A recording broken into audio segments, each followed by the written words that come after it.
the difference between you and I when it comes to saving is you saved out of necessity, I saved out of fear. People are hungry outside and you're buying runners for 45. Bah.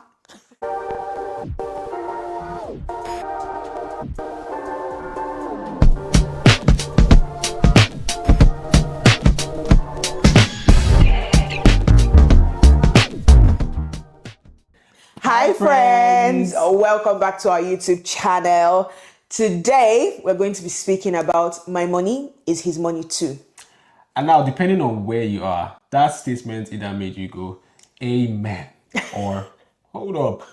But don't worry about it. In this video, we're going to be talking about everything concerning money and how we do it in our own family. Yes, and ultimately how to build oneness in your finances, because when God said two shall become one, that includes every area, including finances. Now, I know this is a very touchy subject, but this is just how we do it in our marriage, how it has worked for us over the last 2 years. So sit back and enjoy. Right. Okay. So firstly, how did you handle money before we got married?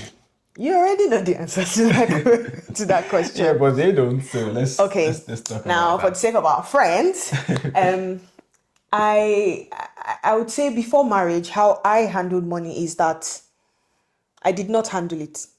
I put it all away in a bank account.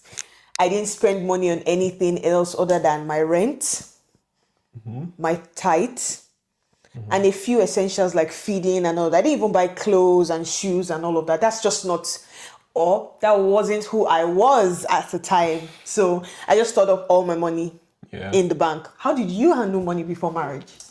I saved a lot. I saved, but I was not scared to spend. Yeah. I would buy that thing that I wanted. Once I just see any grill that I want available on any of the sites, just like, how much do I have now? Do I buy it now? Do I wait? Exactly. But coming into marriage, like my whole perspective has changed when it comes to handling money now, because Same. I understand now that it's not just about me anymore. It's about our family, and we have to put our finances together to make the best out of it and to get our family to where we want our family to be. Yeah, absolutely. I'll say my own perspective has changed as well. It's not just about what I want, but ultimately what's best for our marriage, what's best for our family, what's best for our situation at that current point in time. So that's how we did it before marriage. I'm trying to think of any instance while we're dating. Was there any instance while we're dating that you saw me handle money a certain way, or you saw how I dealt with money and you were like, whoa, do I really want to get married to this person now? No. Or that made you just realize something about how I spent my money or managed my money? Yeah, okay. So realize, yes. What make me question whether or not I wanted to marry you? No. Because while you were a spender, big spender, you weren't what's the word now? Irresponsible. Okay. And you didn't spend money anyhow. You were very responsible with how you spent your money. I mean, we're so close when we're dating that you kept money with me. You saved money in my bank account. So I knew exactly how much you had. So if you were going to be buying something, I knew that, okay, you could afford that. But I mean, I realized, remember the time where I went to Sport Direct and there was a particular color of Crocs you always wanted, you got it. There was a Nike cap that you wanted, you got it. I think you even got 2 colors safe. There were a couple of things that you wanted and like you had no issues. You just picked them without thinking. You picked them, you got them. Not because they were nice to have, but you actually needed them, and they elevated your style at the time. So at that point in time, me and you were a student, how you are just coming, you were a student. I mean, you had the money, but me, I was working, and I was like, wow, okay, he came to that decision pretty quickly. If I'm going to spend money, I'm going to have to think. Like, even if it's maybe 0.0001% of what I have in my bank account, I will think about it. It doesn't matter how small. Oh my God. Purchase it was. Oh my God. Thankfully, it has changed now. I've changed now. It's been 2 years of marriage and I've seen growth. But Yeah. Yeah, so I just noticed that it was easy for you to spend money on the things that you needed. And I was like, okay, impressive. Like, Yeah. that's nice. It brings a good balance. Yeah. But I wasn't even one to judge at the time. Even if I see people spending money frivolously, I'm this kind of person, I'm like, to each his own. Yeah. To each his own. So I never judged you for it or anything. It was just a nice observation. Yeah. Yeah. And on that topic as well, that particular day that we went to Sports Direct and we bought these things, she wanted to buy a pair of runners. Nike runners. I still have them. And she did not know which one to pick. And she asked me to pick one, and then she was talking about the price. I'm just like, bro, you have this money. To be fair, at the time, right, it was, so for context, at the time, those runners, I'm an accountant. I don't ever forget the price of anything that I buy. So at the time, the runners were 45 quid, 45 euros. And maybe on an average, that time I didn't have my full-time job then. I was still working in home care, so I was looking after the elderly. And I think on an average, maybe a week, I made about 600 quid. So in a month, that's about maybe 2,400. I mean, this is after tax now. So I was doing pretty okay. My rent wasn't expensive. Yeah. 1 week's pay was enough to cover my rent. I knew she had money. I had money. I knew money was not the problem. Money was not the But problem. I'm just like, why don't you want to buy? like- I couldn't understand. People are hungry outside and you're buying runners for 45. Bah. 45 euro for a pair. Anyways, and we ended up buying the shoes. I yeah, managed to of convince her to buy the shoe, and she has loved the shoe ever since. Yeah. She's still wearing them today. Yeah, Very proud of myself. it's the one pair of shoes that I cannot give out. I've bought many shoes after that and I have given them out, but that particular one, I hold it dear. Like I have sentimental value, attached to the shoe. But I think the way I treated money then just goes back to how I was brought up and how I experienced finances growing up. Yeah. So my mom left my dad when I was really young, and she left us with my dad. And when I kept questioning the fact that, like, why didn't you take us with you? Yeah. Because we're closer to my mom at the time. So I was really questioning, oh, mommy, why didn't you take us with you? We want to follow you. All of that. And my mom made us realize that, look, the kind of life that I want you to have, I cannot afford to give you that life. You have to stay with your dad. Your dad is the one that can afford to give you that exposure, can afford to send you to the best schools. And I want that for you. Yeah. So I still love you, but I cannot take you because I don't have the money and I can't afford it. And it was myself and my sister. And we ended up going to, one of the most expensive schools in Nigeria, ended up abroad. And to the glory of God, my dad was able to, foot the bill for all of that. So she was right. Yeah. But it didn't hurt any less. So I grew up thinking, as a woman, you've gotta, get your grind on, save money. You don't know when the rainy day is going to come. Even if it will never rain, just hold your money. Hold your money. So that was my thinking, back then, but I've changed now. Yeah. And for me as well, like, I found out that the way I handle money kind of relates to the way I was brought up as well. My parents were able to buy me the things that I wanted when I wanted. Not all the time now, because there was that old time where they're like, no. But occasionally, my parents, if I wanted something, they'll just be like, as long as you have a good reason for it. My dad was a very interesting lad when it comes to reasoning for any purchase. So as long as there's a good reason for it, he'll be like, oh, why not? But then also the culture of saving was also something that my dad really instilled in us. So if he gives us money for the week when we're going to school, and he'll make comments like, oh, make sure you save some part of it. And then if there is something that you want to buy in the end or at the end of the week or during the weekend, he's going to ask you, oh, how much do you have? How much have you saved? So I was very conscious of that. So when I came over to Ireland, I had to save money. And I had not set up my accounts at the time, so I was saving money in your accounts then. Yeah, even when you set up the account, you eventually just left the money in my account. Because if you remember, I needed the money. Oh, yes, that's true. I needed the money. At the time, I was planning to buy a house.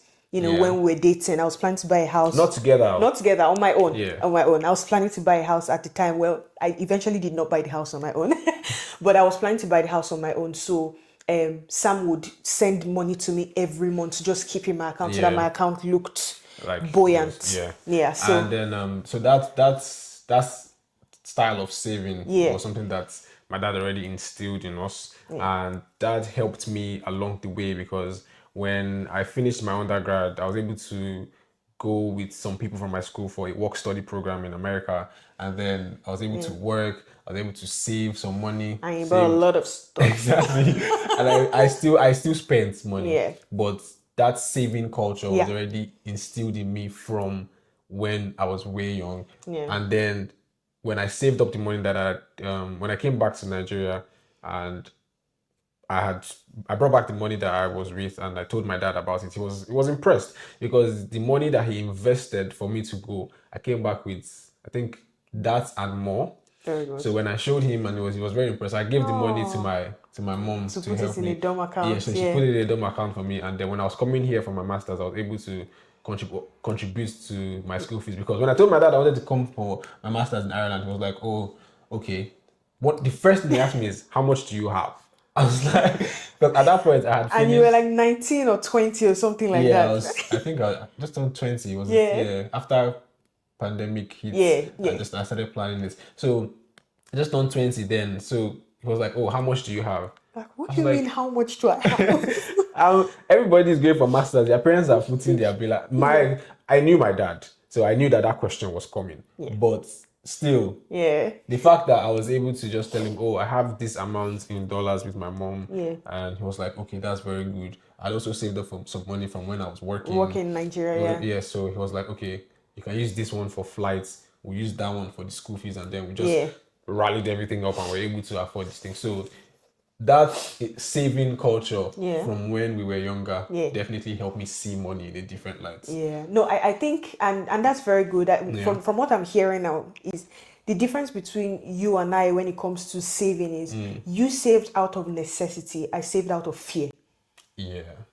I saved out of fear because even even when the need came for me to spend the money that I Yeah. had saved, when the rainy day came, it wasn't easy bringing the money out. I was always afraid to spend. So it was as if the money that I had controlled me in some sort of way. And I was just very afraid, like, okay, if I spend money, what if I don't have? happen? What Yeah. if something comes up? What Yeah. if this, what if that? And those things were not like 90% of them never happened. they were just so silly, you know. Yeah. So yeah, no, that's very interesting. So Yeah. now, as the head of our home, right, coming into marriage, how would you describe to our friends what our finances look like at the moment? How do we manage our finances? How do we foot our bills? Do we do 50-50, 60-40, 70-30? And maybe do you pay for the mortgage and put food on our table while I pay for like the bin, the Wi-Fi? How do we handle our finances right now? So currently we do 100. 100. There is no 50-50, 70-30. We don't do any percentage. We don't do anything here. percentage, anything. We believe that God has blessed both of us to be a source of income for the family. Yeah. It doesn't matter how much I'm earning, doesn't matter how much, and it doesn't matter how many streams of income are coming. The family is earning X amount. Yeah. And we disburse From the family pots. yeah. Every month we sit down, we plan our budgets, we plan how much is going to what expense is coming in this month. Yeah. And then we disburse the money Yeah. to whoever's account is registered on the thing. So right now, I think for serious or heavy, I think the heaviest bill right now is the mortgage. Yeah, mortgage and tithes. Mortgage and tithes. So Yeah.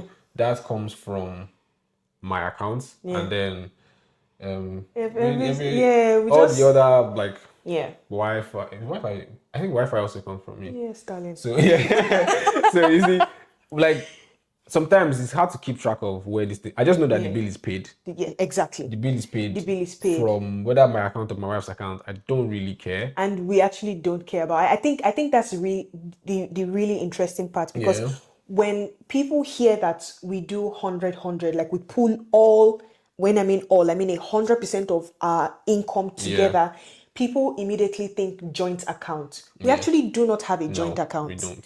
What we do, and this is where self and flesh dies, is that we've never even talked about, how much should each of us have in our account after paying all the bills. There are sometimes where my savings account within my app is extremely low. There are sometimes where your own is booming.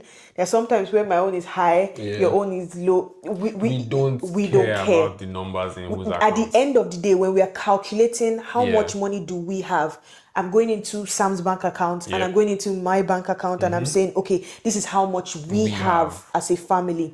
So it's all about what's it called? Pulling all our resources together from all our sources of income, all streams of income. For me, particularly, I probably do a lot of things. I do a lot. Don't get resourceful. Mama resources.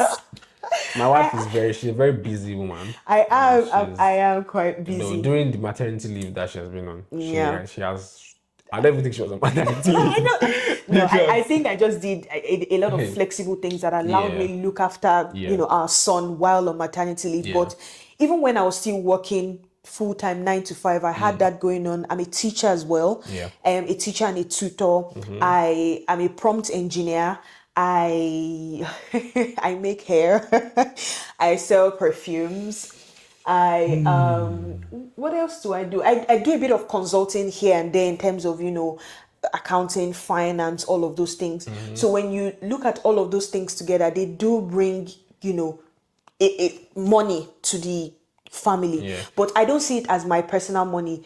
We have this system of accountability. It's more a system where if anybody gives me even €5, if I make the smallest amount of money from anything, I always just say to Sam, like, oh, this person paid me this amount of money. And immediately we are either recording it on our Excel sheet or we just decide like, we should order takeout. And that's something that I really appreciate, because it doesn't matter how, like she said, it doesn't matter how small it is. If she teaches a class for 1 hour, she gets paid, or whatever amount comes in, like we have that discussion and we're like, okay, this amount of money came in, and then if we have any outstanding bill or anything, we are like, okay, let's direct our funds to this place.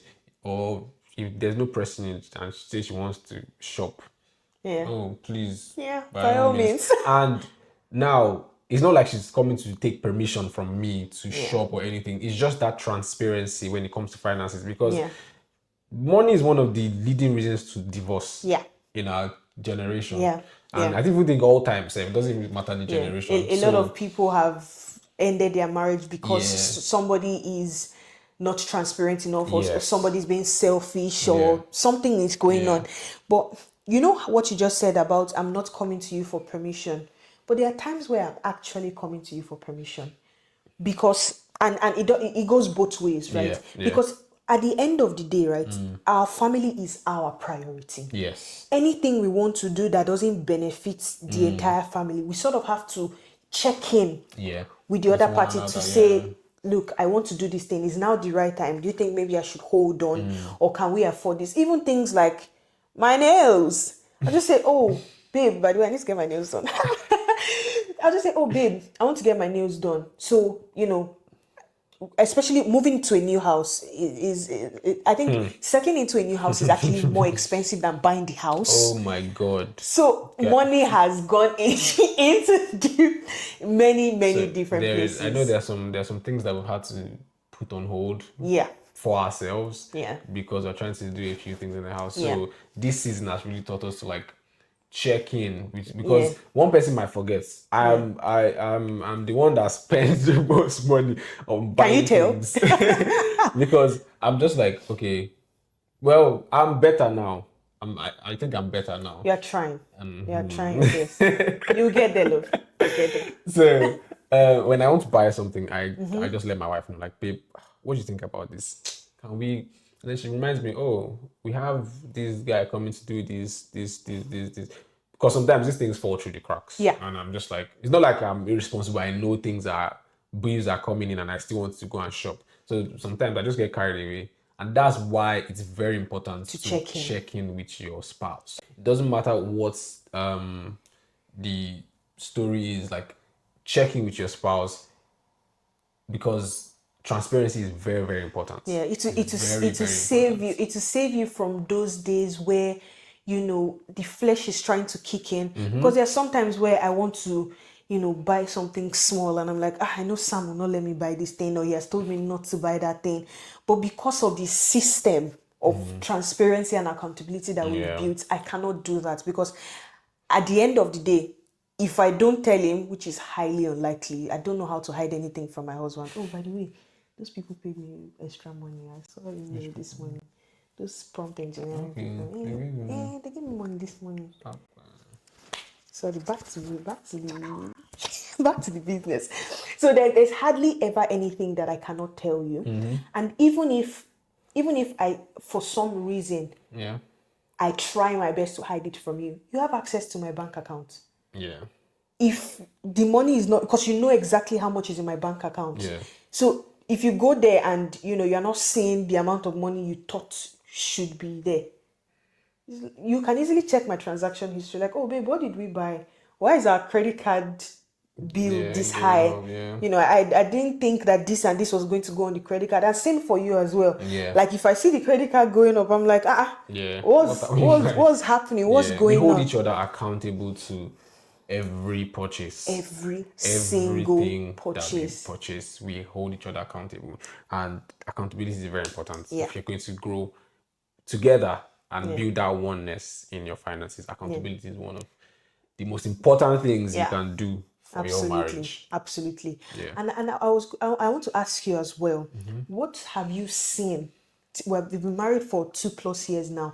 What have you seen as the benefits of pulling all of our resources together?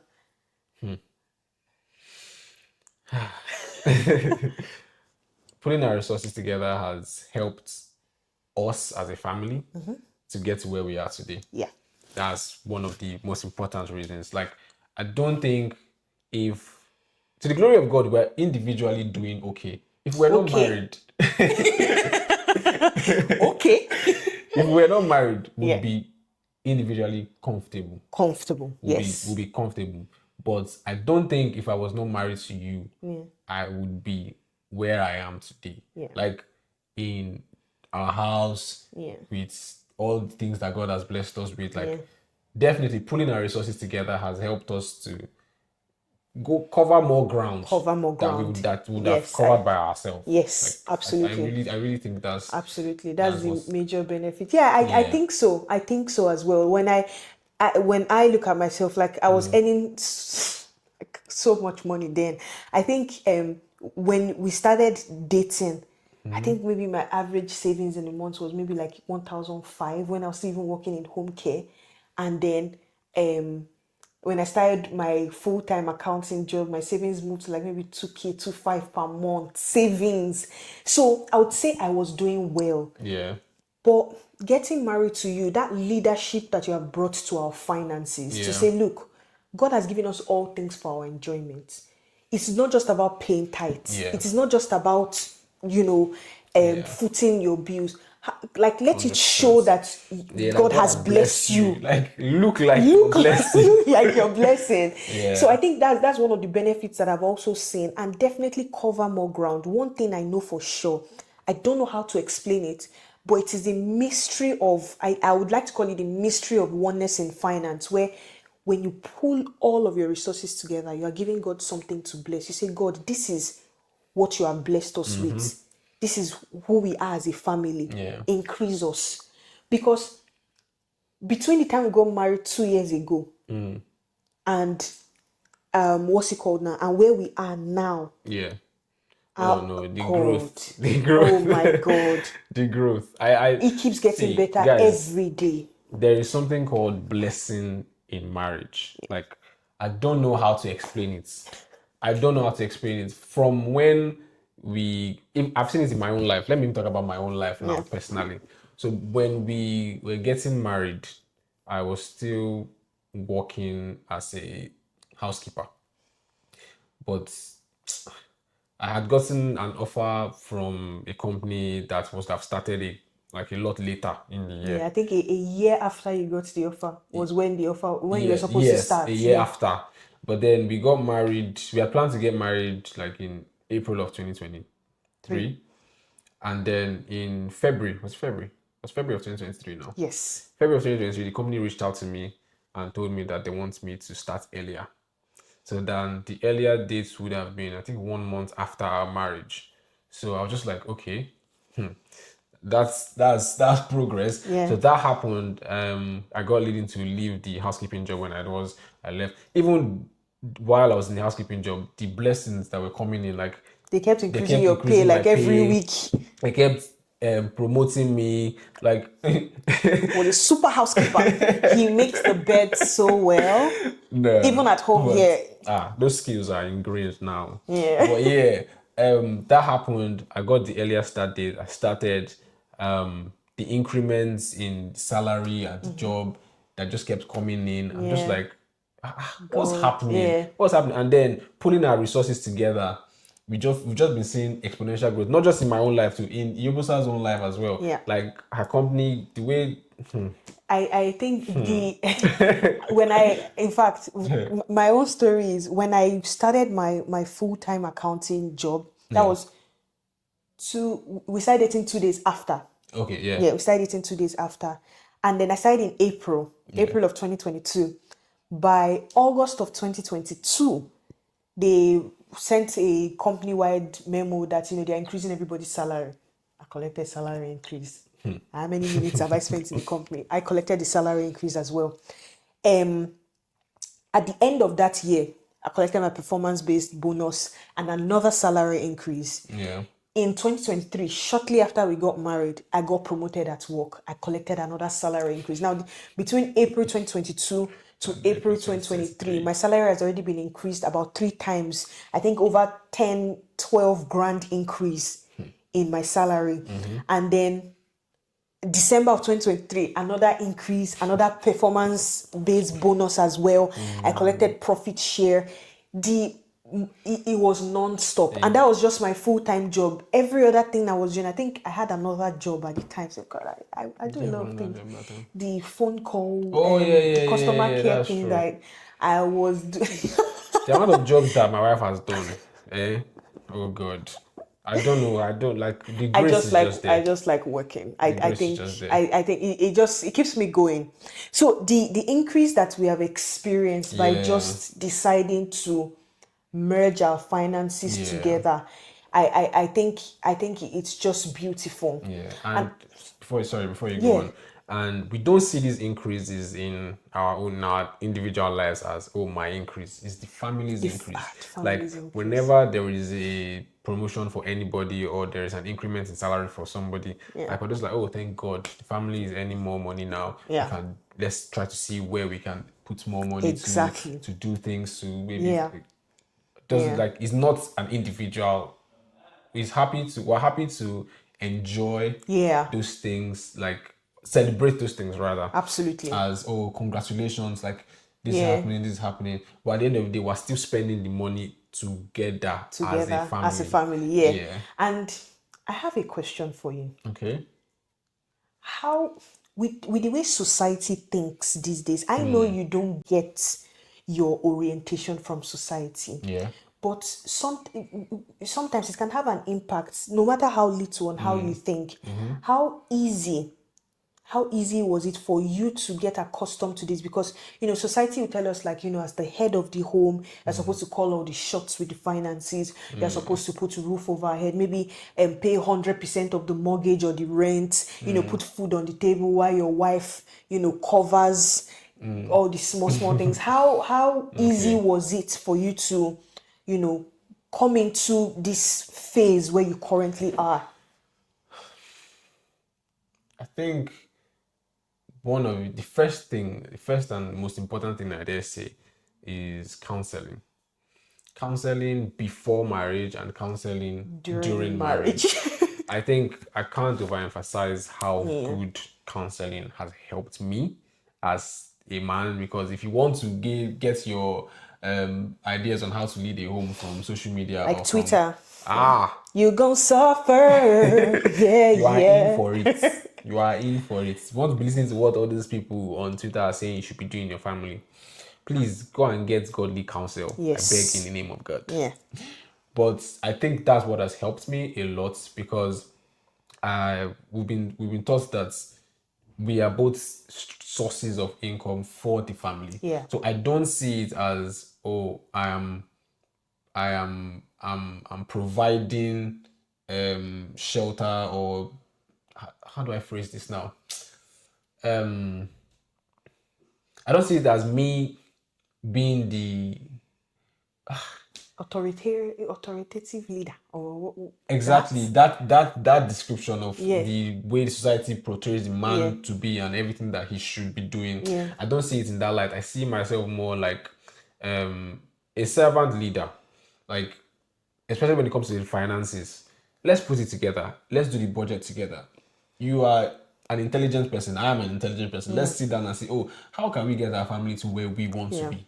How can we put our finances strategically, plan our lives, plan where we want to be Yeah. to be where we eventually Yeah. want to Yeah. get to. Yeah. Right. So it's not a matter of, oh, you are the man, you should be paying for the rent, you should be paying for the this. I'm paying for the school fees. The family is taking care of everybody. The family pays me, the family pays my wife. Oh yeah. That's true.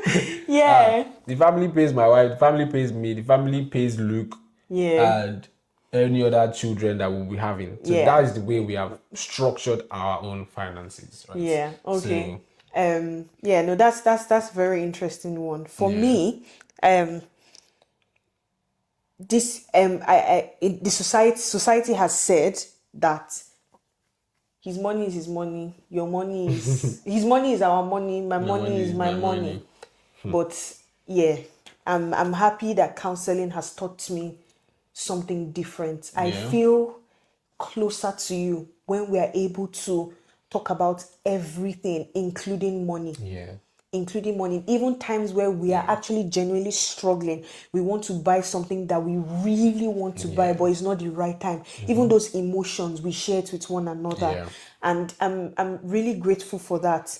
Another thing, Sorry, before you go on to the other thing, I just wanted to, on that point where you said like closeness, is there's a form of intimacy where you know you can talk about everything. Because for some people, money is that fragile subject where you don't talk about money with your husband because he will say this, or you don't talk about money with your wife or she want to spend your money. I'm just like, how are people thinking in this light when it comes to marriage? I feel very free and I feel very close to you when it's payday and we're sitting down, we're like, okay, well, put up the Excel sheet on the big screen. Payday is one of my best days. Not because we're struggling before payday or something. It's just an opportunity for us to sit down together and just plan and just talk. And every conversation about money now leads to something else. And before you know it, we're just talking and talking and no, it's fantastic. It is fantastic.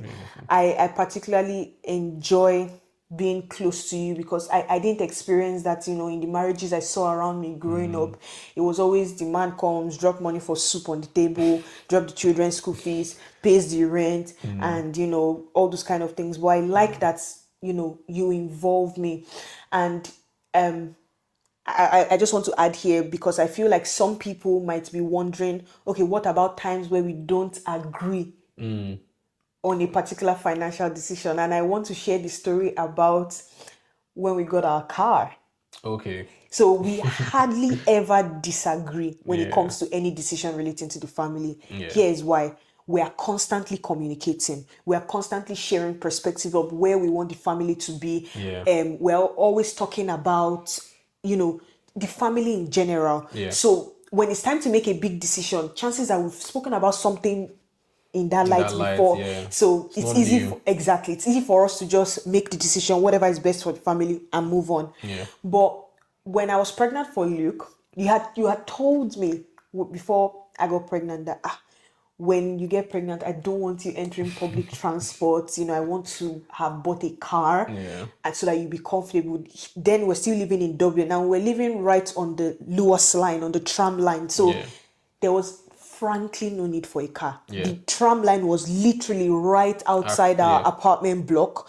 So it made sense to use public transport everywhere. But when I was pregnant for Luke, you woke up on a Sunday morning. I think I had morning sickness when we were going to church, and you just saw me on the Lewis, and Sam was just like, the hell? And after in church on Sunday, he spoke to a church member and said, look, I want to do this. And it was like, guy, okay, let's talk. By Monday, he had already sent a link for links for number of cars that have a look at. By Tuesday, Sam and this guy were going to go and check out cars. I was like, okay, this is going a little too quickly. By Wednesday, is it Tuesday or Wednesday? Tuesday, you came home and you said to me, like, I'm buying this particular car. It's a very good car. This is the mileage. This is the engine capacity. This is that. We looked at how much it was going to cost us every month. We looked at everything, and I was like, it's going to reduce our savings. Not that we're going to be hungry or anything. My concern was our savings. I was like, it's going to reduce our savings. I want us to be saving this particular amount of money every month. But now I was speaking from an emotional point of view at that point in time, not what was best for the family. So Sam helped me to see that this is what we need right now. So he insisted. At that point in time, I did not think buying the car was a good idea because of the very fact that it will reduce our savings. But I remember we were sitting on the kitchen counter in our 1-bedroom apartment, and Sam was like, no, we're buying the car. We're buying the car. Trust me, we need the car. I know you might not see it right now, but I want you to trust that we need this car. That was on Tuesday. By Wednesday, you went to pick up the car, and Thursday. It was Thursday. So Wednesday we are started talking about like the pricing now. We're still talking negotiating and everything. Yeah. And then Thursday, we paid for the car, went to go and pick up the car. And to be honest with you, I think that's one of the best decisions we could have made at that point in time. The quality of our lives greatly improved getting the car. Grocery shopping was now easy because I had to enter the Lewis with my big belly going to, and there was there was this trolley that we had as well. So you pull the trolley, you walk, and then you have to, because the Lewis doesn't always go to all of the shops. So there's sometimes where you have to take the Lewis to the bus stop and get the bus, walk to the shop. And I was like, my wife is not going to be doing this while pregnant. Like, let us get a car. I don't mind doing the driving because I'm still doing all the driving. And I can't drive. Till now. Somebody has been saying that she wants to do her driving test. But that's not what we're talking about. I don't know why my hand is doing this, but somebody has been saying they want to do their driving test and start driving. But is it because you have your full license now? Congratulations on that, anyways. But I think times where that's one of the very few times that we have disagreed on a decision like that, and it ended up working for us for the better. And honestly speaking, if it had gone otherwise, I still wouldn't have blamed you and say, oh, Shebi, I told you so, I that, because we have actually taken some financial decisions together. That did not turn out it didn't turn out, but then it's our decision. It's our decision. So we, what's it called? We take responsibility of that together. I was going to say if just because, let's say, I think I have to phrase this correctly now. In our situation now where both of us are earning, I want to ask you a question. Okay. In a situation where both of us are earning and something happens, well, not both of us, they're a family. Let's give it a hypothetical. They're a family, have both incomes coming to the pots, and then something happens and one person is no longer earning, maybe not as much as they used to earn, or not earning at all. Like how does that affect the dynamics in the view of the family funding? Does that affect how they view pooling resources together, or what do you have to say on that?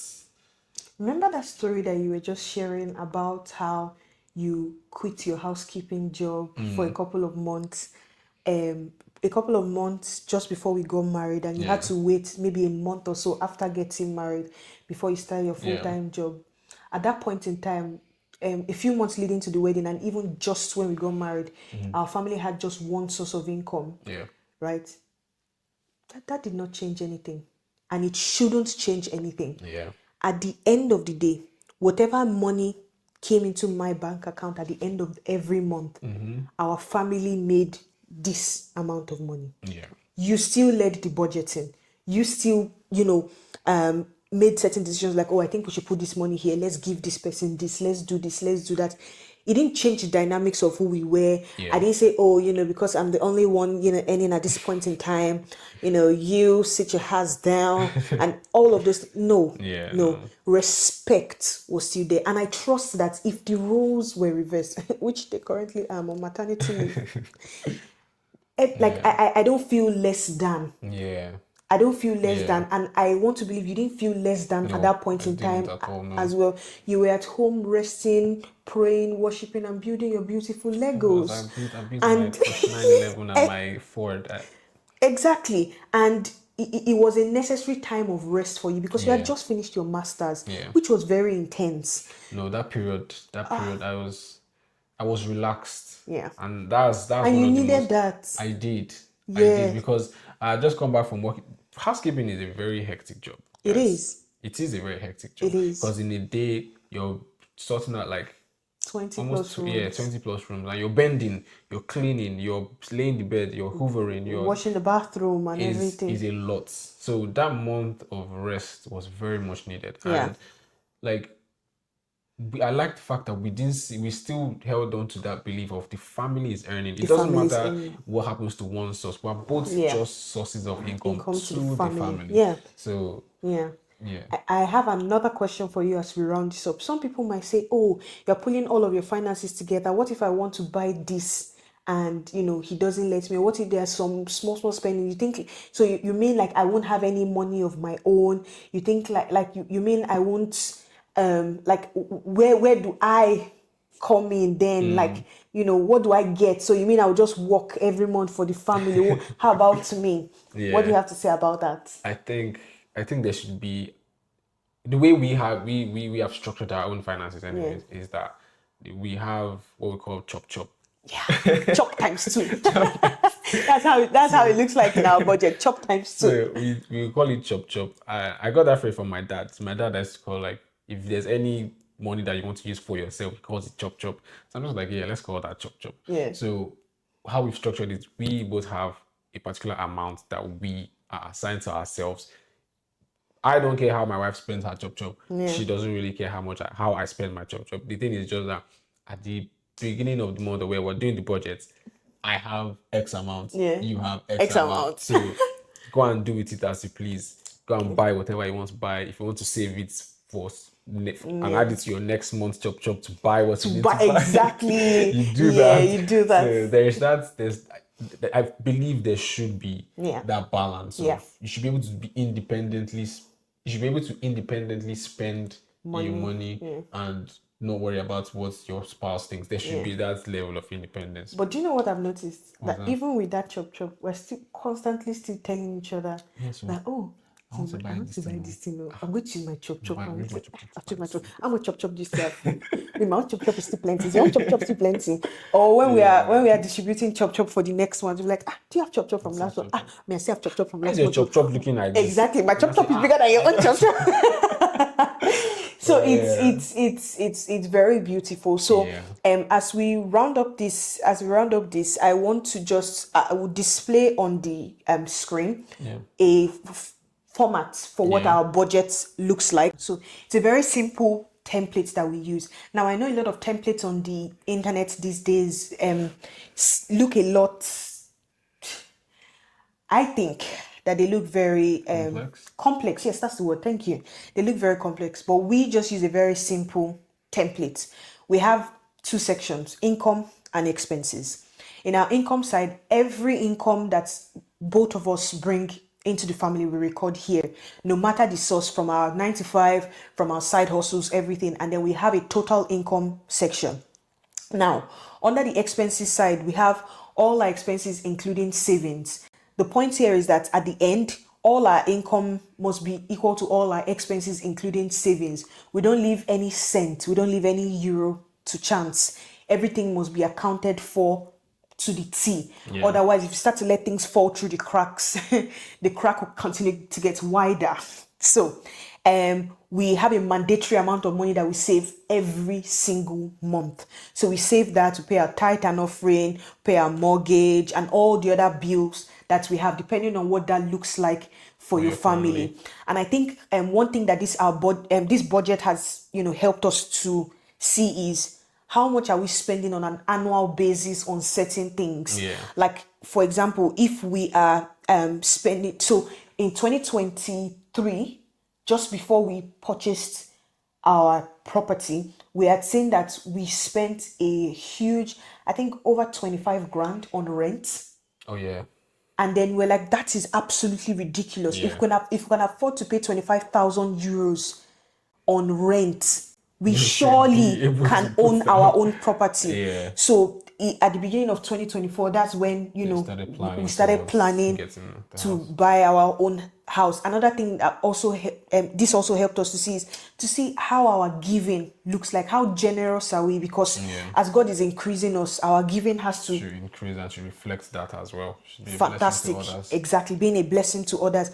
And even some things like credit card, like we can see month on month, like how big is our credit card going, what really is going on our credit card, and how can we incorporate that into our budget. Just looking at things like that, so it can help you see at a glance in a year how much money you have and what you have used it to do, and then see your total savings. Like the total savings on your budget should match what is in your bank account, and if it doesn't, something is going wrong somewhere.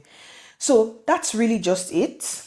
Yeah, that's about it. And really hope how we see finances has been able to bless you and maybe help you to see your family finances in that light, or something similar, if not like this as well. But yeah, that brings us to the end of that. Thank you very much. Don't forget to like, share, subscribe. Yeah. So see you next time. Thank you so much for taking the time out, and yeah. Bye friends.